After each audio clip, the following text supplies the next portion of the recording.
안녕하십니까? 음, 전번 시간에는 이제 깨달음에 대해서 얘기를 했고요. 깨달음의 뜻에 대해서 이제 얘기를 했습니다. 이 시간에는 깨달았는지 못 깨달았는지 검증하는 시간을 어, 갖도록 하죠. 예. 예.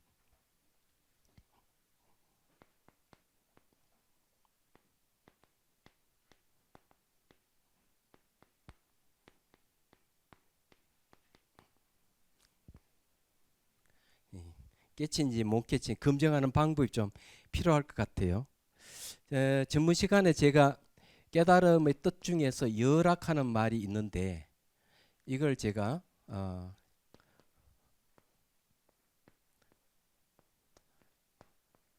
타타타입니다.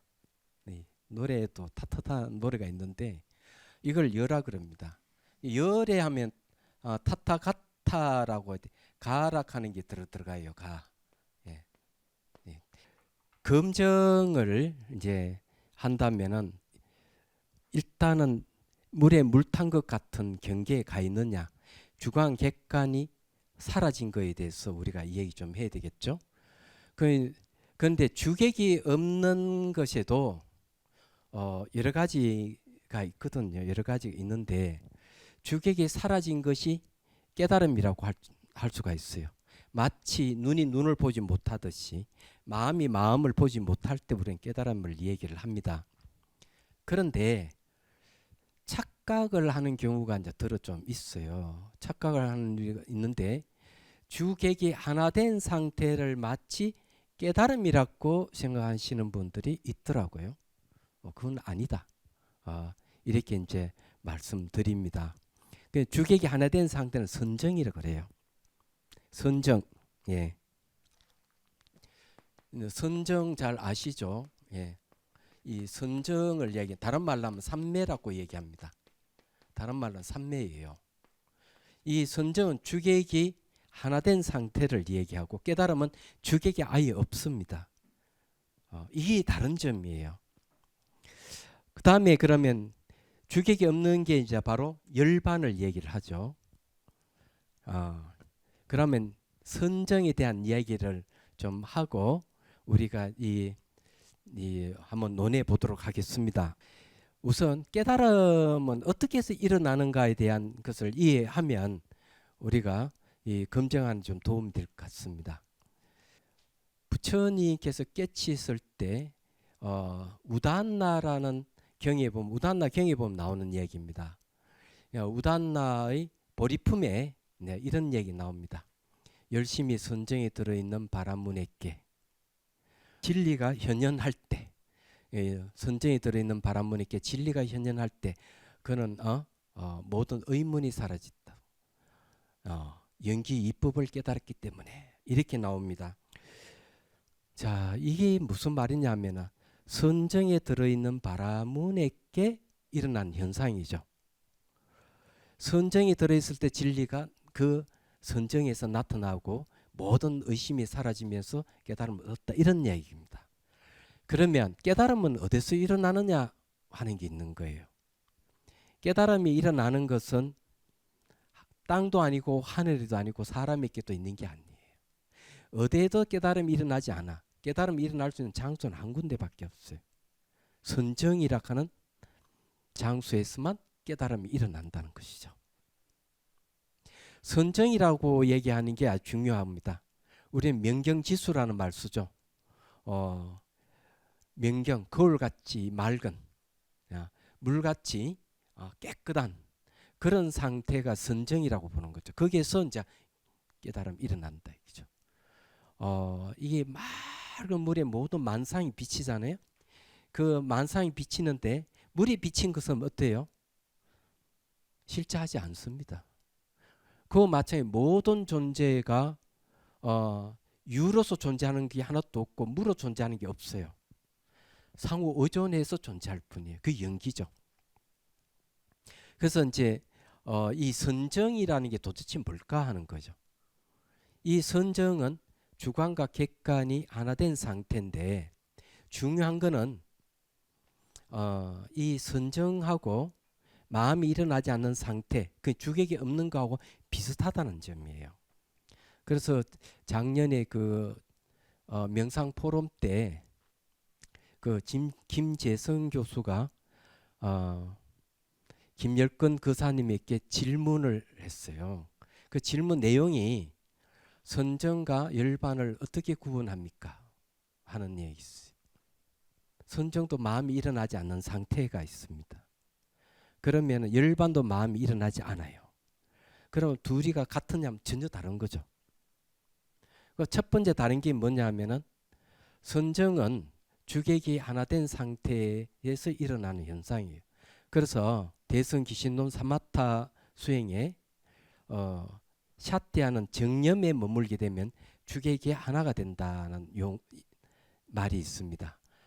주객이 하나가 됐을 때 대상을 알래야 알 수 없고 마음의 모습을 찾을래야 찾을 수가 없다. 이래 됐습니다.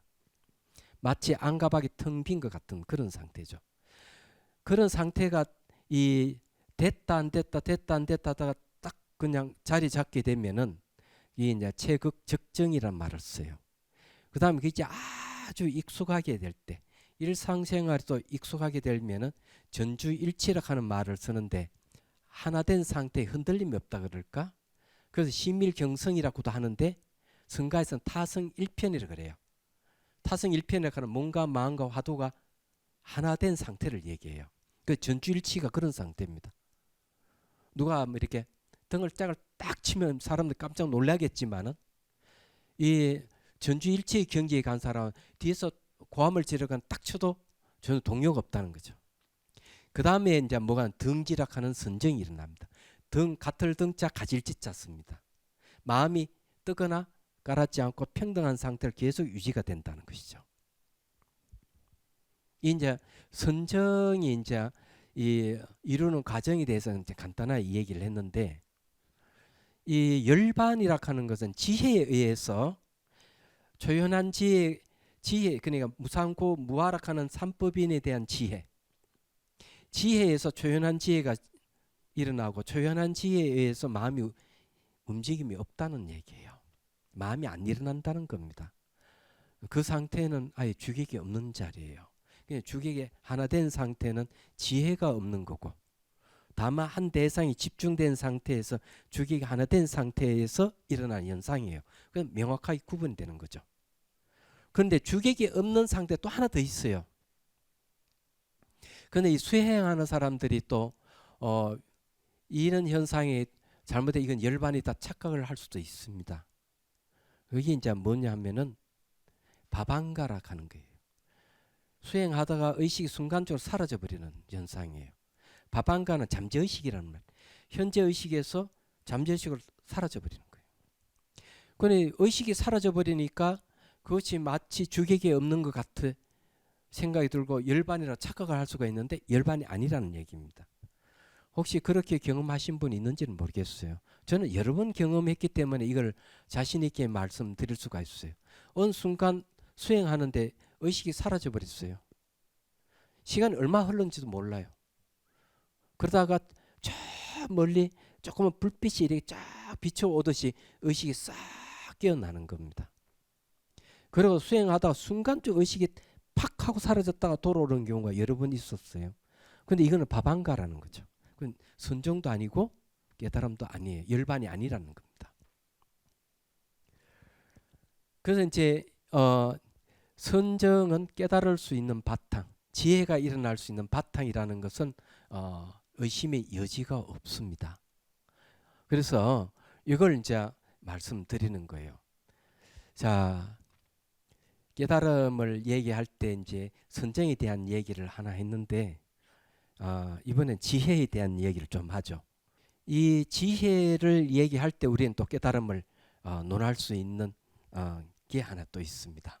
자, 깨달음이라고 얘기한다면 첫째 주객이 없어야 되고 마음이 무한하게 크다는 것, 그리고 법계가 하나라는 것, 공동체, 평등, 그 다음에 자비, 이게 있어야 돼요. 이게 없으면 깨달음이 아니라는 얘기죠. 깨달은 사람이 자비가 없다면은 그건 깨달은 사람이 아니라는 얘기죠. 깨달은 사람이 뭐 뭘 자꾸 나눈다면 깨달은 게 아니겠죠. 보수를 이야기하고 진보를 이야기하고 이러면은 깨달은 사람이 아니겠죠. 왜냐하면 깨달음 세계는 평등을 얘기하기 때문에 그래요. 그런데 이런 거는 있을 거라고 생각을 합니다. 깨달은 사람이 세 속에 살 때는 어쩔 수 없이 세 속의 간섭에 따르는 경우가 있어요. 그러면은 예를 들어 가지고 무아가 진실인데 부처님은 이야기할 때 너가 어떻고 내가 어떻고 얘기를 한다는 거죠. 그럼 어떤 사람이 부처님 당신은 무아가 진리라고 하면서 어쩌 내가 어떻고 너가 어떻고 어떻게 그렇게 얘기할 수 있습니까? 하고 반론을 할 수가 있습니다. 그럴 때 이렇게 얘기하는 거죠. 세소의 간섭에 따라서 내가 어떻고 너가 어떻고 얘기는 하지만 진실은 무하다는 거죠. 그와 마찬가지로 세속에 살면서 세속의 간섭에 따라 분별은 하지만은 마음에는 분별이 없는 것이죠. 이게 깨달은 사람의 행동이에요. 그래서 보수를 이야기하고 진보를 설사 얘기하더라도 그에 대한 분별심이 없는 거죠. 세속에 따라서 세속의 간섭에 따라 얘기할 뿐이에요. 이러면은 깨달은 사람의 행동은 그렇다고 얘기할 수 있는데 우리는 뭐 보수를 이야기하고 진보를 이야기하면서 막 화를 내고 이렇게 한다면 그거는 아닐 것이다 이거죠.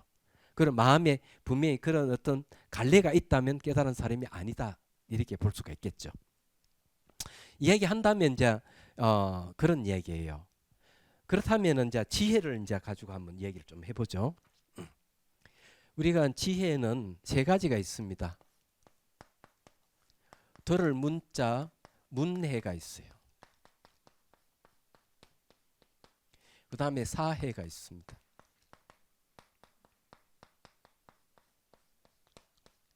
그 다음에 수해가 있어요.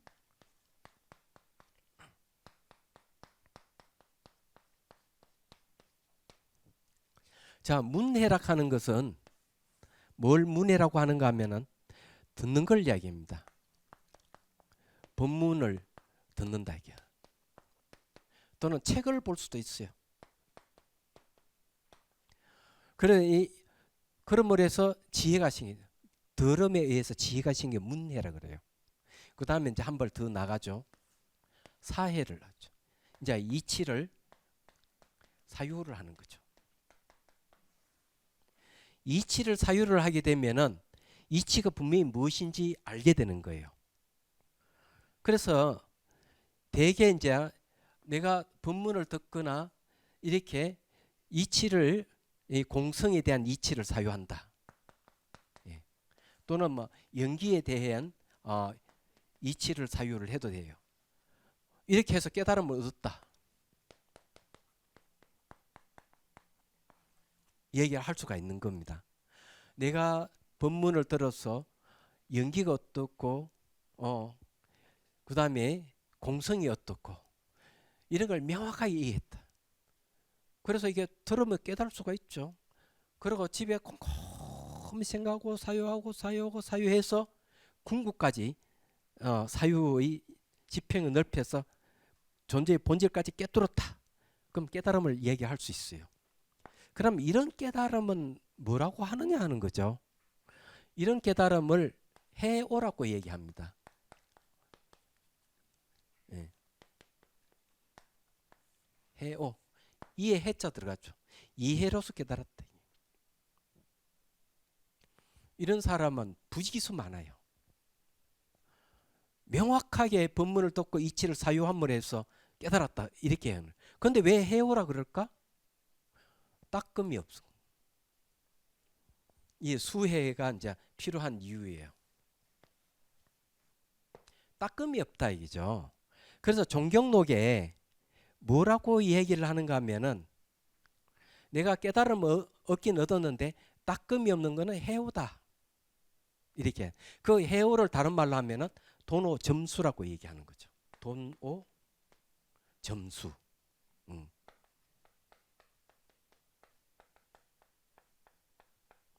이 많이 들어본 말이잖아요. 그 대개 이제 그러면 해오라는 거죠. 이런 걸 다른 말로 하면은 앞에 먼저 깨닫고 난 뒤에 예? 뒤에 닦는다 이렇게 얘기해. 후수라 그래요. 예. 선호 후수는 다 해오다 이게요. 머리로 깨달았다 이게.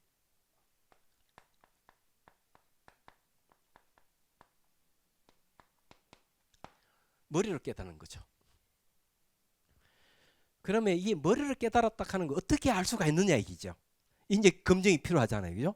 이게 머리로 깨달았다는 거 어떻게 알 수가 있느냐 하는 겁니다. 그러면은 우리가 깨달음의 내용을 우리가 이걸 이야기할 때 뭐라 했습니까? 심체가 염을 떠났다. 이 말은 뭔가 하면은 마음의 움직임이 없다는 거죠. 마음의 움직임이 없어요. 왜? 주객이 완전히 사라져 버렸기 때문에. 물에 물 탄 것 같이. 그럼 여기는 머리로 깨달은 거는 이게 안 된다. 이게. 왜? 내가 듣고 사유한 게 있잖아요. 듣고 사유한 것은 마음의 움직임이에요. 이런 건 전부 다 마음의 움직임이 있는 거죠.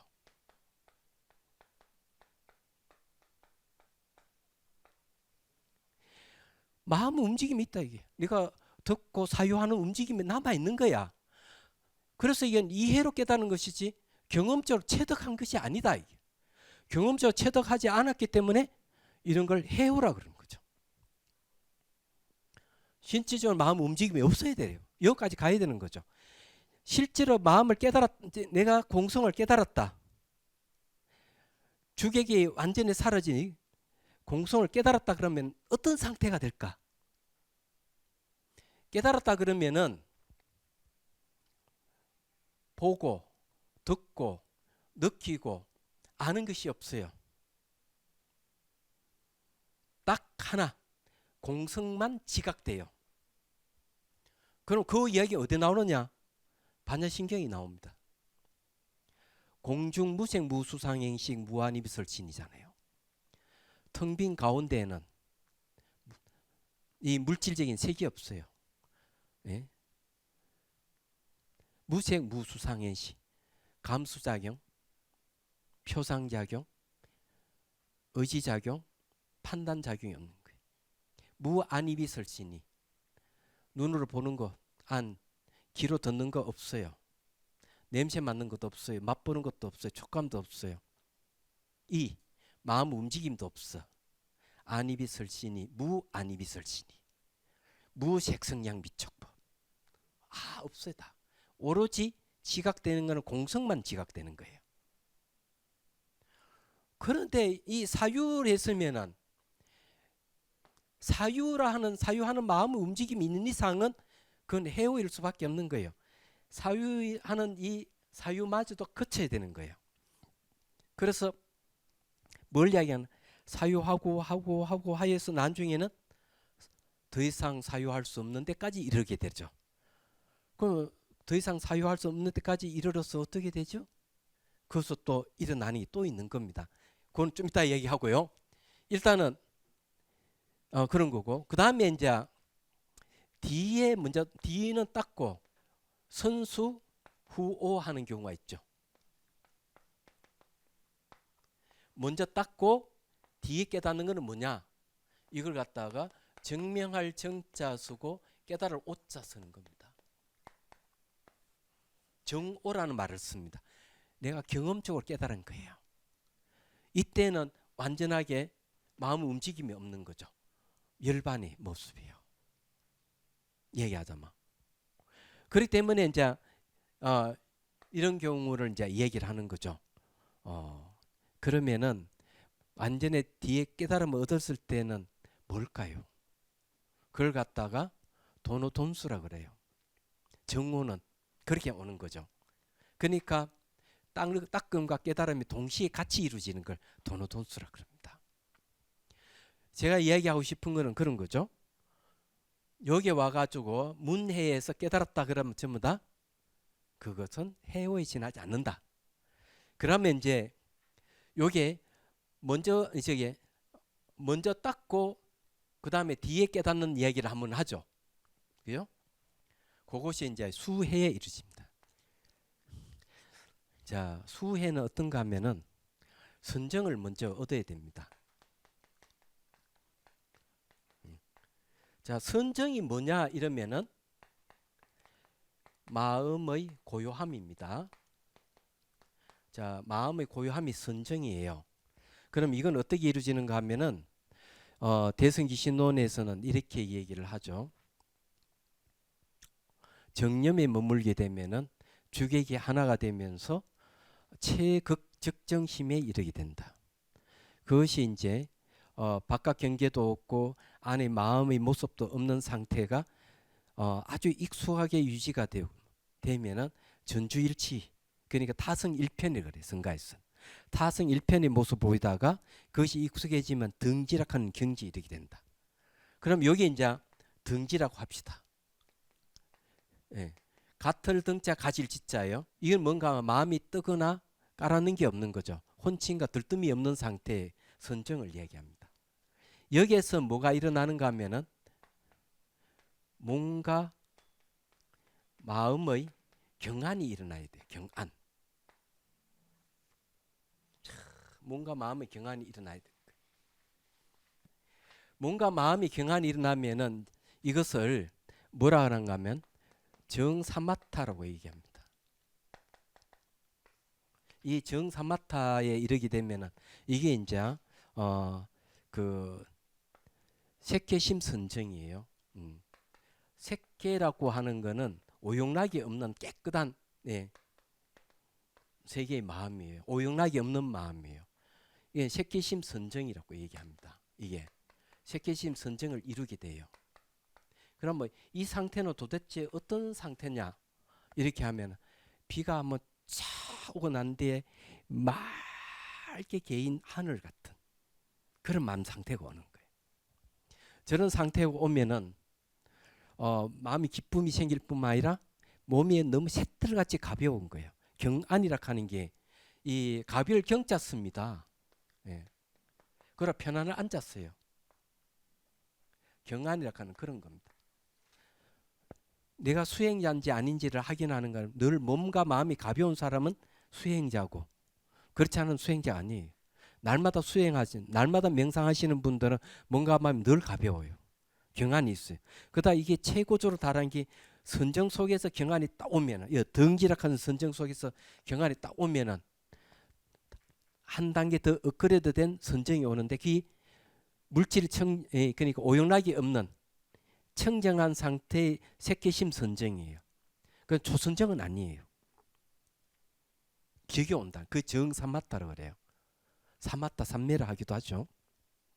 그런 상태가 온단 말이에요. 그리고 선행을 하는데 있어서 즐거워하는 거죠. 번뇌를 끊는 걸 즐거워하고 남 도와주는 즐겁게 하는 겁니다. 실제로 깨달은 사람의 행동은 어떤가 하면 깨달은 사람은요 절대로 아끼질 않아요. 가져 남에게 줍니다. 계속 베풀어요. 깨달은 사람이 첫 번째로 행하는 게 뭔가 뭐 보시바람일이에요. 그 전에 보시바람은 내가 상에 머물면서 늘 베풀었는데 깨닫고 난 뒤에 보시바람은 상에 머물지 않아요. 베푸는 것 자체가 즐거워하는 거죠. 그런데 이 깨닫기 전에 이렇게 몸과 마음이 경안이 오는 선정 속에서 경안이 온 색기심 선정을 얻게 되면 그와 비슷한 현상이 생기는 겁니다. 베풀기를 좋아하고 번뇌 끊기를 너무 좋아하는 거예요. 즐거워하는 거죠. 봉사하는 것도 아주 즐거워하고.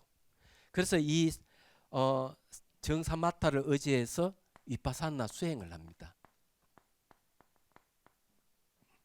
자, 이 위파사나 수행하고 하면은 요 사마타하고 위파사나는 뭡니까? 사마타를 지라 그러고 위파사나를 관이라 그러죠. 그래서 여기에서 같이 쌍수하는 거예요. 같이 닦아요. 자, 수행해 가는 거예요. 이 선정 힘이 너무 강하면은 이 분석하는 힘이 약해지거든요. 이때 위파사나는 몸과 마음을 분석하는 거예요. 논리적으로 분석해 가는 거예요. 논리적으로 분석해 가는데 너무 강하면은 선정 힘이 강하면 분석 힘이 약하기 때문에 선정 힘을 낮추고 분수의 힘이 너무 강하면 선진 힘이 약해지니까 분수하는 힘을 좀 낮추고 이렇게 해가지고 지와 간을 계속 맞춰가며 닦아가는 기관상수예요. 자, 그러면은 여기에서 분수하는 건 어떻게 하는지를 얘기를 하죠.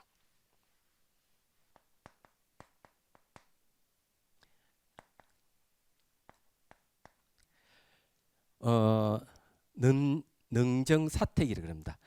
능이 바르게 사유에서 선택한다. 대상이 뭐냐면 일체 모든 것, 이 삼라만상 우주의 모든 것은 전부 다 사유 대상이에요. 그래서 내가 능이 바르게 사유에서 선택해서 낸 게 뭐냐 이거죠. 여기는 시간적으로 변하는 무상, 무상, 공간적으로 상호 의존하는 것. 모든 것은 시간적으로 변하고 공간 상호 의존하고 있다 하는 거 도출됐네요. 그 다음에 두 번째 이제 하는 거는 체극사택이라는 말을 씁니다.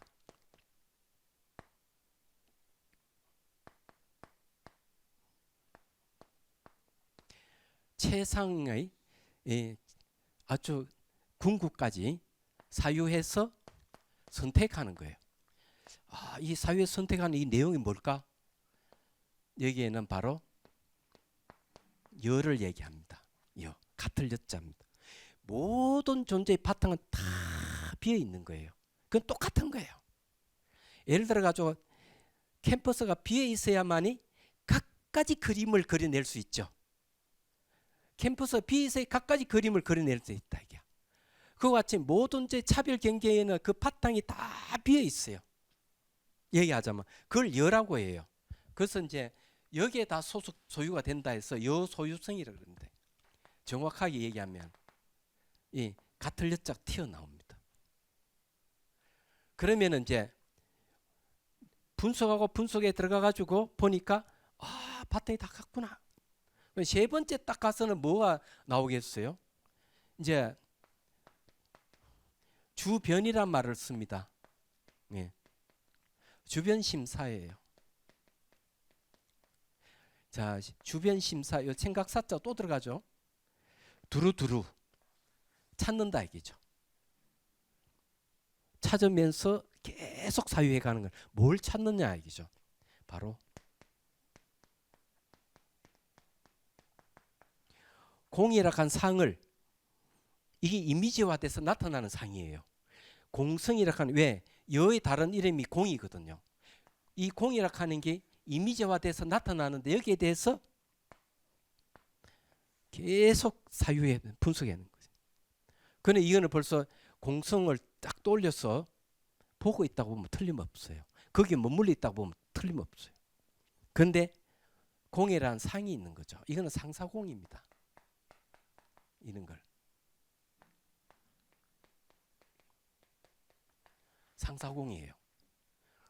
그 다음에 이제 좀 더 이제 심도 있게 해야 되잖아요. 예, 주변 사찰이란 말을 씁니다. 두루두루 아주 세밀하게 살피는 거죠. 얘기하자면. 근데 이게 전부 다 뭡니까? 사유 영역이 있는 거예요. 선정을 의지해가지고 뭔가 마음을 분석하고 분석해 이런 식으로 분석해도 이 깨달음이 아니에요. 공성을 내가 붙들고 있다 하더라도 이거는 공상이에요. 공이라는 모습을 붙들고 있는 거예요. 공이라 하는 것은 사유로서 분석이 될 수 있는 존재가 아니에요. 얘기하자면. 이걸 빨리 알아야 돼요. 그래서 이제 이렇게 하고 난 다음에 이런 과정을 쫙 거치고 난 뒤에 이제 사유할래야 할 수 없다. 없음의 경지에까지 가는 거예요. 더 이상 사유의 끝이야. 더 이상 사유 안 되는 거예요. 이럴 때 이제 뭐가 생기는가 하면은 또 몸과 마음의 경안이 또 생겨요. 이때 몸과 마음의 경안이 생기는 걸 갖다가 이파산나 산매라 그래. 이파산나 산매가 일어난다 그래요. 경안이 생기면서 관산매를 이루고 있는 거예요. 그 요거 정사마타는 뭐예요? 요거는 지산매잖아요. 그래서 이 관산매하고 지산매가 하나가 합해지는 거예요. 합해지는 걸 공산매라고 얘기해요. 공산매를 이루겠다. 공산매 속에서 이제 뭐가 생기는가 하면은 놀랍게도 무분별의 지혜가 생기는 거죠. 분별이 없어요. 분별은 이제 사유할래야 할 수 없는데 거기에 가서 일어나는 거예요. 사유가 끝나야 돼요. 사유가 남아 있으면 공성에 대한 사유가 있으면 못 깨달음이 아니야. 근데 이 무분별의 지혜가 딱 생기 근본지라 그러는데 이때 뭐를 알게 되는가 하면 이걸 알아요. 주객이 다 사라졌다 하는 거 알아. 그 다음에 뭘 아는가 하면 주객이 사라졌을 뿐만 아니라 법계가 하나인 줄 아는 공동체인 줄 알아. 얘기하죠. 그리고 부처와 중생이 평등하다 하는 거 알아요. 그래서 깨달음이 아니에요. 그렇게 아는데도 왜 깨달음이 아느냐? 이유가 있는데 알미 남아 있어서 그런 거예요. 그래서 초기경전에 뭐가 나오는가 하면은 어느 스님이 수행이 아라한이 됐다고 생각했는데 아나함에 머물러 있으니까 부처님 찾아가 물어요. 제가 분명히 아라한이라고 했는데 왜 아나함에 머물러 있습니까? 이러니까 부처님이 이렇게 얘기하는 거예요. 당신은 아란의 향기를 가지고 있지 않습니까? 그래 아란이 아닙니다. 아란의 향기를 버려야만이 아란입니다. 법계가 하나인 줄 알고 부처와 중생이 평등하다고 알았어. 그 알미 남아있는 이상은 깨달음이 아니에요. 백천간도 진일보라고 했잖아요. 최상의 꼭대기 가 있으면은 그 깨달음이 아니에요. 왜?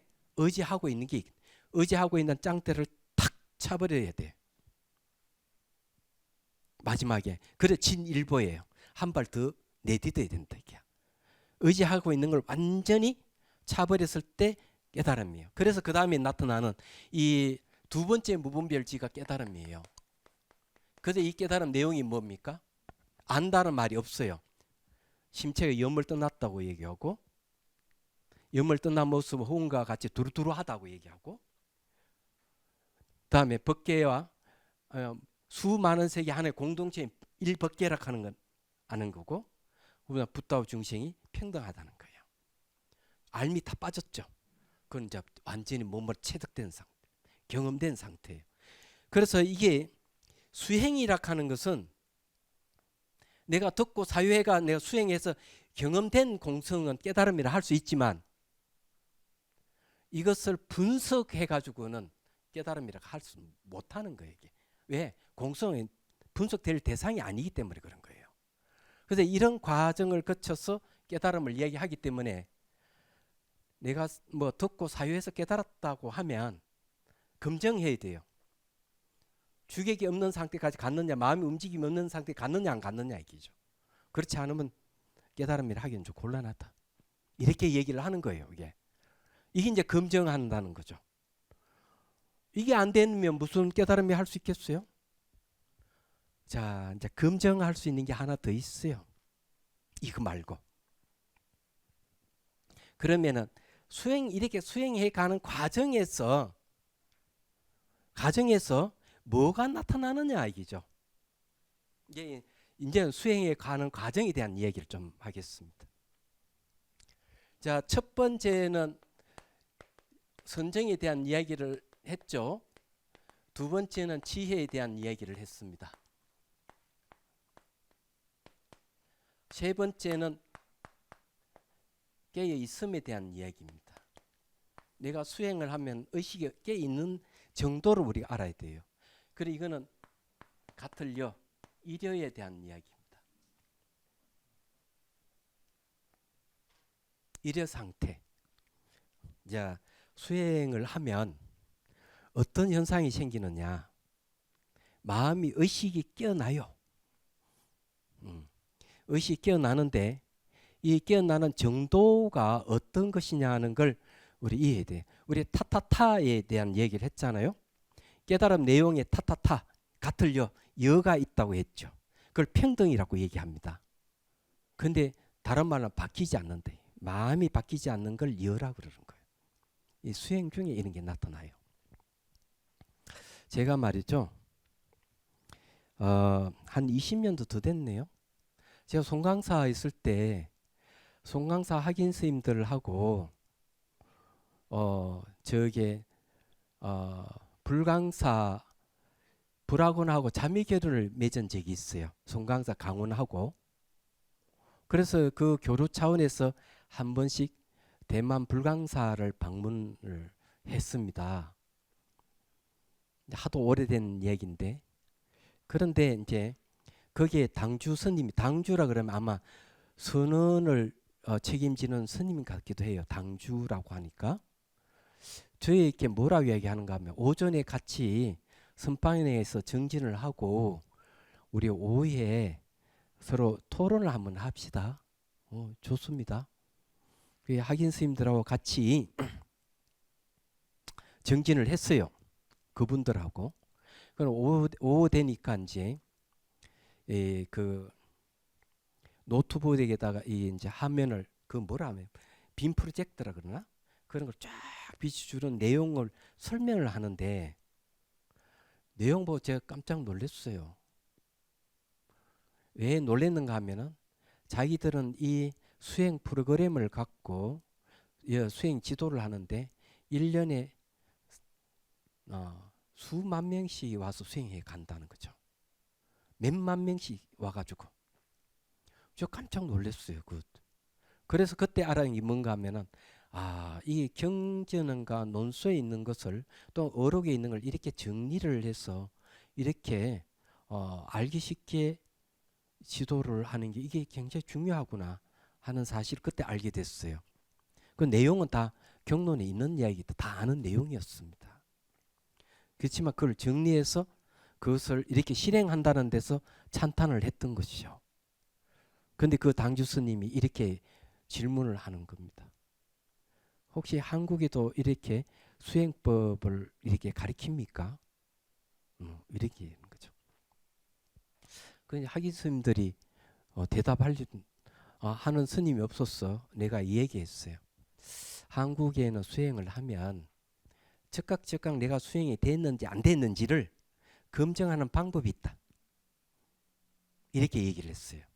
그러면서 성철 스님 일화를 얘기를 했습니다. 내용은 이런 이야기예요. 어느 노인이 성철 큰 스님을 찾아가서 얘기를 합니다. 하도 주변에서 큰 스님을 친견하고 검증받아야 된다 해서 제가 왔습니다. 그러니까 그러면 한번 이야기를 해보십시오.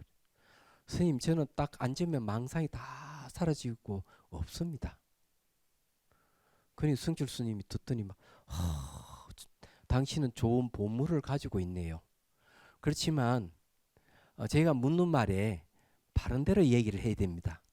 그 보물이 꿈속에도 있습니까? 이런 물은 거예요. 그 노인이 가만히 이렇게 살펴보더니만 꿈속에는 없습니다. 그럼 아직 멀었습니다. 더 하셔야 됩니다. 그럼 앉으면 망상이 다 사라지고 만약 일상생활에도 다 이 망상이 다 사라진다면은 어때요? 그걸 동정이래라 그래요. 이런 경지는 눈을 감거나 뜨나 보는 마음이 바뀌지 않는다는 얘기예요. 수행하는 과정에서 바뀌지 않는 마음이 나타나기 시작하는 거예요. 그렇지만 아직까지 꿈속에까지는 이르지 못한 것은 동정이래예요. 그럼 꿈속에 이르면 뭘까? 몽중이래가 되겠죠. 꿈속에서 의식이 깨있는 상태가 유지하겠죠. 그 다음에 숙면이래가 있습니다. 깊이 잠든 상태에서도 의식이 깨있다면 그건 오매이래를 하게 돼요. 잠잘 때나 깰 때 늘 의식이 깨있는 상태. 이때쯤 되면은 깨달음을 논할 수 있다고 얘기를 하죠. 그런데 제가 우연하게 청담 큰 스님의 법문을 한번 보게 됐어요. 거기에 놀라운 이야기가 있어요. 그 다음에 또 있어요. 그게 뭐냐면은 죽었을 때도 의식이 깨 있어야 된다. 중류일례예요. 얘기하자면. 그 다음에 이제 어머니 태 속에 들어가죠. 왜 들어가느냐 하면은 이제는 죽는 순간에도 깨달을 수가 있어요. 그거는 티베트 불교에서 이야기하는 티베트 사자의 서에 보면 나오고 달라이라마 죽음을 이야기하는 책에도 죽는 순간에도 수행해 가는 과정에 호흡이 끊어지고 난 다음에 20여 분 그 사이에 짧은 시간에 깨달음 얻는 이야기를 하고 있습니다. 얘기하자면.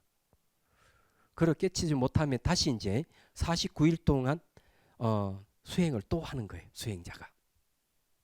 그런데 이제 중류에 머물 필요도 없지만은 중류에 머무르는 이유가 어디 있느냐?